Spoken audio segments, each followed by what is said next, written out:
Salut les amis, allez, nouvelle journée, nouvelle vidéo, on est le lundi,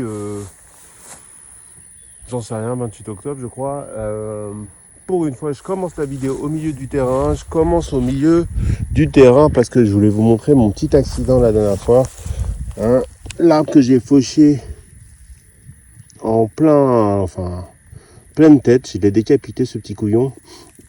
Et bien, regardez, il commence à faire des petites pousses vertes, je sais pas si on voit bien là de chaque côté. Donc ouais, un agrume, c'est pas parce que vous le décapitez comme ça sauvagement qu'il va jamais repartir. Il est pas très rancunier, alors après faut faire gaffe, faut bien l'arroser. Faut idéalement le booster un petit peu avec du paillage. Moi il y a du paillage dessous. J'ai mis mon engrais fait maison. Mais voilà, faut pas. C'est une perte de temps parce que votre arbre, du coup, il recommence à zéro un petit peu, même si ses racines sont assez développées. Mais en tout cas, il n'est pas mort. Bon, qu'est-ce que j'ai fait? Comme d'hab, j'ai débroussaillé. J'ai récupéré ma débroussailleuse mercredi dernier. Jeudi, je l'ai utilisée. Et je me suis pas méfié, donc il m'a changé. J'étais agréablement surpris. Il m'a changé le réservoir, parce que vous vous souvenez, j'avais un réservoir qui fuyait et que j'ai réparé avec de la glu. Alors c'était un peu bancal parce que des fois il y a des micro-gouttes, il y avait des sentements d'essence, donc c'était pas top. Et surtout je vais vous montrer ce qu'il a changé et ça a coûté moins cher que ce qu'il m'avait dit finalement et au final le prix était raisonnable. Mais je m'étais pas rendu compte d'un truc qu'il avait mal fait et du coup ça m'a joué des tours. Mais bon, là j'ai débroussaillé, donc j'essaie de nettoyer avec précaution autour des arbres. Comme je vous l'ai dit, il y a comment on appelle ça, une matrice. Attendez, faut que je me mette dans le bon sens, mais en gros, j'ai des arbres qui sont plantés en quinconce. Donc je le sais à peu près où est-ce qu'ils sont censés être. Mais des fois, il y a des arbres qui sont tellement couverts par la végétation qu'on les voit pas en fait. Donc notamment, un qui était là-bas, celui-là. Je vais m'approcher. Celui-là, il était vraiment recouvert entièrement de végétation et j'ai eu un coup de bol de pas taper dedans. Mais je savais qu'il y en avait un par là, donc j'y allais pas non plus comme un bœuf pour une fois. Et bien m'en a pris parce que il était recouvert de lianes. Enfin, il y avait un monticule de végétation par-dessus, il se voyait pas. Et à un moment, j'ai reconnu les feuilles d'un citronnier. Je me suis dit, ah, j'en ai un là. Je sais plus quelle variété c'est, mais c'est bien un agrume celui-là. Quoi dire? Donc là j'ai commencé à tailler parce que bon, alors maintenant c'est nuageux, mais tout à l'heure c'était un grand soleil et il n'est pas censé pleuvoir aujourd'hui. Mais j'avais commencé à tailler, donc vous voyez là j'ai des branches au sol. J'ai taillé sur tous les arbres qui étaient les plus volumineux et en tout cas qui se développaient le plus. Donc j'ai essayé de dégager le centre et j'ai dégagé toutes les branches qui étaient trop proches du sol. Donc il y en avait un paquet et parce qu'en fait celle-là, si les herbes poussent et qu'il se met à pleuvoir, les feuilles ou la branche est en contact avec de l'humidité en permanence et c'est pas top. Donc j'ai préféré tailler là et j'aurais même peut-être pu tailler en hauteur pour éviter qu'il monte trop tout de suite. Je vais peut-être faire ça. Pour tailler, j'ai utilisé une cisaille et la cisaille, il faut impérativement, dès que vous changez d'arbre, la désinfecter. Alors, la façon la plus classique que les gens utilisent, c'est un briquet. Vous passez chaque côté de la lame au briquet, franchement, 10 secondes. Ça tue les bactéries, ça évite de propager des maladies ou des champignons s'il y en avait un sur un. Moi, ce que j'ai utilisé, c'est de l'aloe vera. Vous savez, moi j'en ai planté un peu partout parce que ça a plein de propriétés, notamment je peux en faire un engrais. Mais ça a une propriété qui est désinfectante et cicatrisante. Donc vous trempez la lame dans l'aloe vera et après vous faites vos tailles. Regardez ces petits citrus. Regardez la taille des épines. Hein? Regardez-moi ça. Et là, regardez ce qu'il y a dessus. Donc j'ai plein de petites sauterelles. Et des chenilles d'ailleurs. Des chenilles qui se régalent de quelques feuilles. Alors pas sur celui-là visiblement. Ouais, là, regardez cet arbuste, on peut pas appeler ça un arbre. Quand il était au milieu de la végétation, celui-là il était dur à voir. D'ailleurs lui je lui mettrai un petit cercle de paillage pour essayer de limiter la repousse autour, pour que je puisse mieux l'identifier. Voilà. Donc ouais, j'ai débroussaillé en masse et j'ai taillé. Le figuier, je l'ai laissé tranquille. Qu'est-ce que j'ai taillé? Surtout des goyaviers. Et c'est marrant parce qu'en taillant, du coup, je peux voir de plus près les insectes qu'il y a sur les arbres. Et bon, il y a quelques chenilles. C'est pas méchant, hein, c'est pas une invasion non plus. Puis j'imagine que dès qu'il y a des oiseaux qui passent par là, ils font un festin. Mais il y a aussi des coccinelles. Alors les coccinelles, elles sont un peu plus foncées ici. Enfin, celles que j'ai vues. Vous savez, il y a des coccinelles en Europe. Je sais pas comment elle s'appelle celle-là. Il y a la coccinelle asiatique que vous commencez à voir en France. Et puis il y a plein de variétés sur tous les continents en fait. Et du coup, j'étais content de voir des coccinelles. C'était sur ce goyavier. Alors j'ai vu une coccinelle, une ou deux coccinelles. Mais surtout, ce qui était intéressant, c'est que dans un citronnier, j'ai vu une araignée, une belle araignée qui s'est cachée dans une feuille et qui l'a recroquevillée comme ça. Comme si elle faisait un guet-apens. C'est assez amusant. Donc voilà, j'essaye. Alors, encore une fois, je suis pas un pro du taillage. Ce qu'il faut voir, c'est que la taille, alors dans la nature, ça arrive avec le vent qui casse des branches ou des oiseaux, ou je sais pas, des animaux qui grimpent et qui cassent des branches. Donc ça arrive plutôt de façon non volontaire. Hein. C'est pas l'arbre qui va se décharger de branches. Donc on pourrait imaginer qu'il n'y en a pas besoin. Pour autant, vous verrez qu'il y a pas mal d'espèces d'arbres où il est recommandé de tailler, notamment pour les fortifier. Le plus connu, je pense, en France que vous avez, c'est l'avocatier. Même si, regardez ces lianes là, qui étrange mon petit goyavier. Comment ça s'appelle, l'avocatier, il va avoir tendance à partir très longitudinalement. Donc en gros, il va faire comme une barre. Le problème, c'est qu'il va monter très très haut, très très vite. Enfin, très très haut. Il va monter trop vite et du coup, il va pas avoir le temps de se renforcer. Donc il est conseillé de l'étêter pour essayer de faire ce qu'on appelle des charpentes, c'est-à-dire des branches qui vont partir sur le côté. Mais vous avez aussi les agrumes. Les agrumes, ça stimule la pousse. Et j'en discutais avec quelques personnes et il y a des gens qui appliquent le taillage sévère sur tous les arbres. Je sais qu'il y a quelques espèces sur lesquelles il faut faire attention, comme un figuier par exemple. Un figuier, si vous le taillez sur une branche, faut faire attention à quelle année c'est, parce que, si cette branche vient d'arriver ou si c'était l'année précédente, parce que il y a les figuiers, je crois, remontants qui font des fruits sur les branches de l'année. Donc si vous les taillez, vous n'avez plus de fruits. Pour autant, parfois, il est important quand même de tailler, même si une année, ça vous diminuera la quantité de fruits. Donc regardez, hop, je vois rien de méchant. Donc là, pareil, hein, cet agrume, je ne l'ai pas taillé, mais j'aurais pu couper ces deux branches qui partent vraiment en hauteur pour l'encourager à... Regardez la petite sauterelle là. Vous voyez ? Ça, j'en ai pas mal ici. Pour l'encourager peut-être à buissonner un peu plus. Donc ça, c'est le goyavier que j'ai pas mal taillé. Donc on voit hein, un espace au centre. Tout ça, ça permet à l'air de circuler, ça évite qu'il y ait trop d'humidité qui reste. Ça permet d'aérer et de donner de la lumière à toutes les feuilles. Et puis du coup, ça lui permet de pas trop s'éparpiller et de concentrer sa pousse sur certaines branches. Enfin, en tout cas, sur moins de branches. Du coup, il pousse mieux, on peut imaginer. Là, vous voyez, j'ai des fleurs de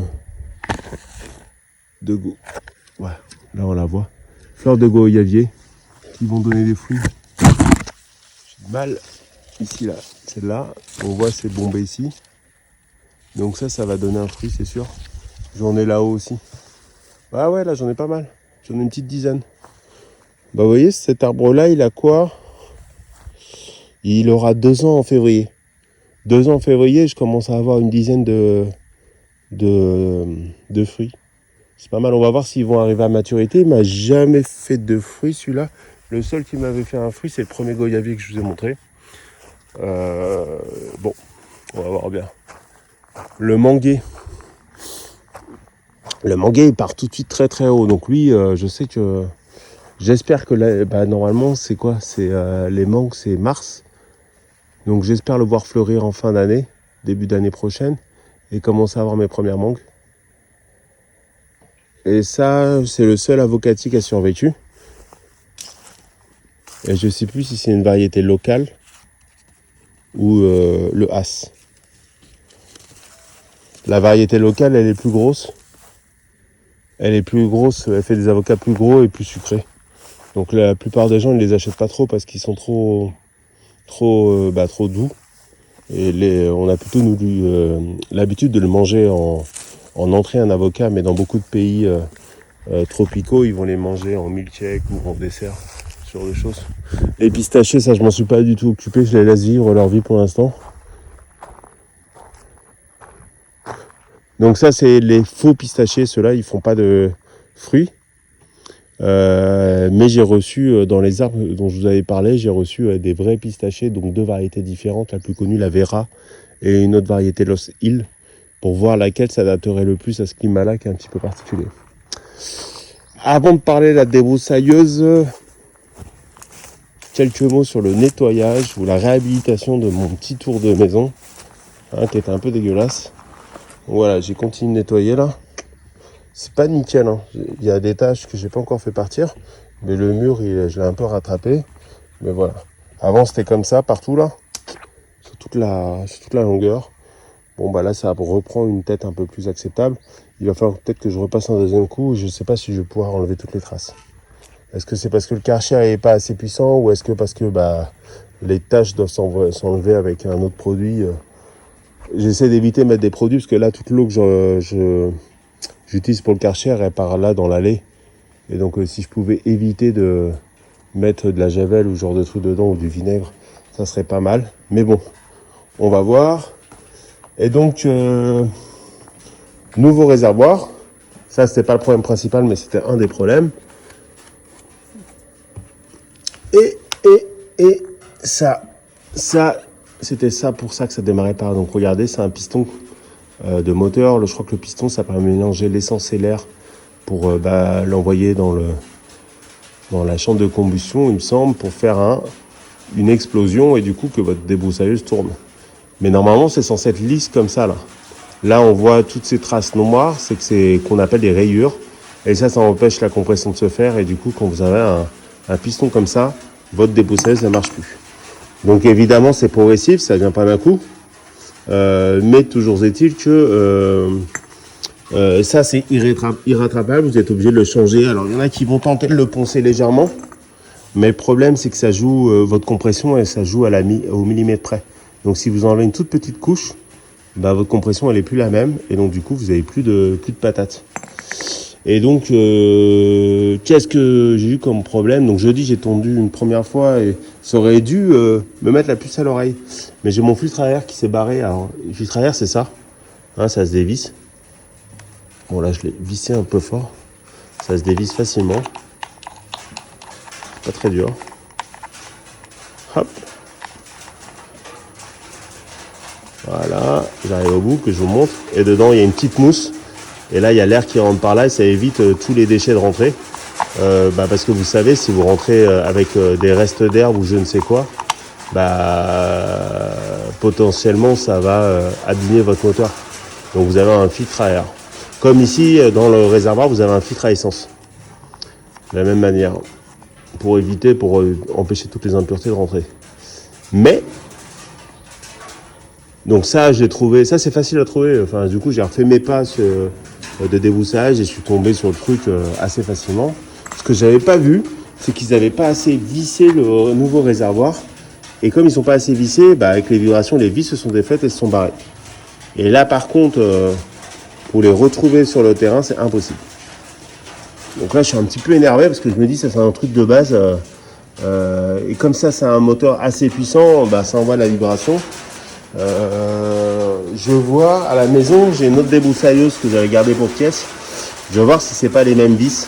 Et du coup, si c'est ça, tant pis, je les prendrai là et je les réparerai. Si c'est pas les mêmes vis, là je vais voir ce que je fais.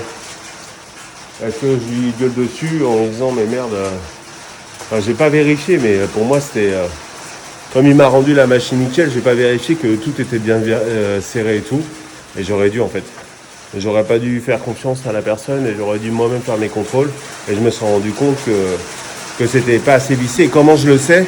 C'est que quand je suis revenu ici, à la fin de mon plan, cette vis-là, elle tenait à peine. Elle tenait mais vraiment à peine. Et donc du coup, ça veut dire que tout s'est dévissé en fait. Voilà. Donc ça c'est moyen. C'est moyen mais c'est pas dramatique, c'est-à-dire que bon c'est des vis, je pense que c'est standard, ça doit être facile à trouver. C'est juste chiant et c'est dommage parce que j'avais une bonne image. Donc pour changer ça et le piston que je vous ai montré tout à l'heure, il m'avait annoncé au moins 2000 pesos, donc 100 euros. Et là, je m'étais posé la question, est-ce que je sais pas une nouvelle débroussailleuse, parce qu'une nouvelle, ça coûte dans les 3000.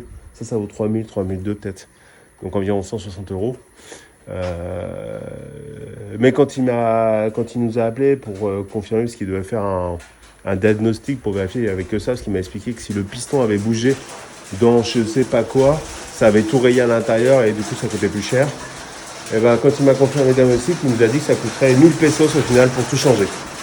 Donc deux fois moins cher, donc 50 euros, donc j'étais super content. Et puis il l'a fait je lui ai donné lundi soir, et il nous a rappelé mardi soir pour récupérer. Donc on est allé mercredi, jeudi je l'ai utilisé. Donc en une journée il avait tout fait. Et ça c'était le centre technique de cette marque de débroussailleuse. Donc assez sérieux, si ce n'est que ils n'ont pas suffisamment vissé tout ce qu'ils avaient démonté. En revanche, ils ont bien tout nettoyé parce que là c'était tout couvert de suie, ils ont bien nettoyé. Donc ils ont fait aussi un tour de maintenance pour vérifier qu'il n'y avait pas de problème. Qu'est-ce que j'allais dire? Ah oui, alors pourquoi j'ai eu ce problème de piston? Faut que vous le sachiez, les moteurs à 2 temps, vous mélangez de l'essence et de l'huile. Donc c'est une huile de ce type-là. Voilà. Donc eux, ils m'ont dit que j'avais pas mis assez d'huile dans mon mélange. Moi j'utilisais cette huile et ils me disent cette huile, qui est une marque réputée en Amérique du Nord, hein, Trooper, ils disent qu'elle n'est pas assez bonne qualité, ils ont souvent des retours. Souvent cette huile ne suffit pas pour faire la bonne lubrification.